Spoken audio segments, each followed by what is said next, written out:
બાપુ સમજવા જેવા શબ્દો છે. આજે અમારી કલમ લખે છે કે બે પ્રેમી, બે હૃદય અને ચાર આંખો જ્યારે એકાકાર થાય છે ત્યારે સરવાળા બાદબાકી નહીં ગુણાકાર થાય છે. એક છોકરો છોકરીના પ્રેમમાં પડ્યો એવો અંધ થઈ ગયો, છોકરીના હૃદયમાં બંધ થઈ ગયો. એકબીજાની આંખોમાં જન્મો જન્મના સપના જોવાના, રોજે રોજ મળવા માટેના વચનો લેવાના. છોકરો તો પ્રેમનો પૂજારી હતો, પણ છોકરી તો પૈસાની પૂજારણ હતી. એ છોકરીએ એક અમીર છોકરાને દિલ દઈ દીધું અને આ ગરીબ છોકરાના પ્રેમમાંથી રાજીનામું લઈ લીધું. આ ગરીબ છોકરાના પ્રેમમાંથી રાજીનામું લઈ લીધું. પ્રેમમાં આ છોકરાની થઈ ગઈ છે જિંદગી ધૂળ ધાણી, છતાં પણ આ છોકરાને એની ભૂલ ના સમજાણી, છતાં પણ આ છોકરાને એની ભૂલ ના સમજાણી.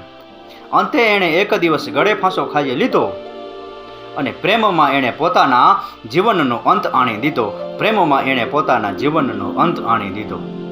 બાપુ, આપણી ગુજરાતી ભાષામાં એક કહેવત છે કે દુનિયા પ્રેમથી જીતો, પણ એવો પણ પ્રેમ ના કરાય કે જેમાં આપણે આપણા પ્રેમની આહુતિ આપવી પડે.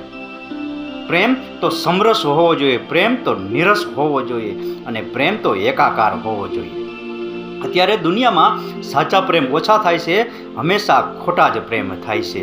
અને આવા ખોટા પ્રેમ કરનારા લોકોને પારખવા, આવા ખોટા પ્રેમ કરનારા લોકોથી દૂર રહેવું ને, એમાં જ આપણી સાચી સમજદારી અને સાચી ભલાઈ છે.